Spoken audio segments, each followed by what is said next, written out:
Doctor Yunus সে দেশ চালাচ্ছে। এই পরিস্থিতিতে যে ধরনের হরিলুট হাঙ্গামা এবং চাঁদাবাজি এবং বিভিন্ন মহল থেকে কারখানা সমস্ত কিছু যেভাবে হাঙ্গামা লেগে গেছে, এতে মনে হচ্ছে সে আর দেশ চালাতে পারবে না। পারবে কিভাবে? যারা এসব করতেছে তারা মূলত এই ইঙ্গিতটাই করার চেষ্টা করতেছে যে ডক্টর ইউনূসের দ্বারা দেশ চালানো সম্ভব নয়। এটাই তারা প্রকাশ করার জন্য এই ঘটনাগুলো ঘটিয়ে যাচ্ছে।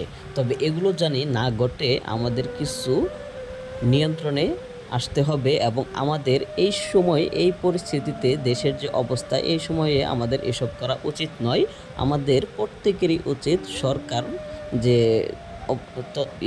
ডক্টর ইউনূস উপদেষ্টা, প্রধান উপদেষ্টা এবং কি যারা রয়েছে প্রত্যেককেই আমাদের সহযোগিতা এবং তাদের সাথে মিলেমিশে কাজ করা উচিত।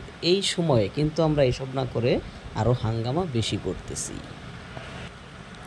হিরো আলমকে কেন মারা হলো, কে মারলো, কিসের জন্য মারলো, সমস্ত কিছু তথ্য বের করে এটা সুস্থ তদন্তর মাধ্যমে এটা আইনের আওতায় নিয়ে বিচার করা দরকার।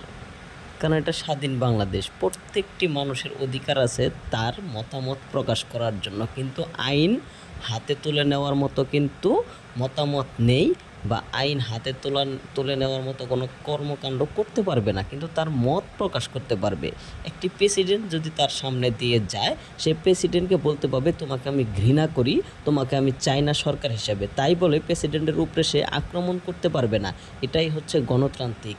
আর এখানে সরাসরি এভাবে ওপেনে পিটানো হচ্ছে। কিসের জন্য মারা হলো, কী জন্য এসব করা হলো, কে করলো, এটা সুস্থ তদন্ত করা দরকার এবং কি প্রয়োজন। তা না হলে ভবিষ্যতে আরও এ ধরনের আরও বেশি ঘটনাগুলো ঘটবে যদি এসব ছোটোখাটো বিষয় আমরা ছেড়ে দিই। তবে হিরো আলম ব্যক্তি হিসেবে মোটামুটি ভালো রয়েছে, কিন্তু মাঝখানে একবার এদিক ওদিক মানে যেদিকে বৃষ্টি পড়ে সেদিকে ছাতা ধরা শুরু করেছিল। এরকম শুধু সে নয়, অনেক বিরোধী দল বলতে তখন ছিল বিএনপি, তারাও কিন্তু অনেক সময় যে জায়গায় বৃষ্টি পড়ছে সে জায়গায় ছাতা ধরছে। এরকম অনেক অহরহ ঘটনা রয়েছে।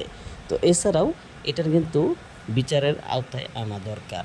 আপনারা কি বলেন কমেন্ট বক্সে জানিয়ে যাবেন। ধন্যবাদ।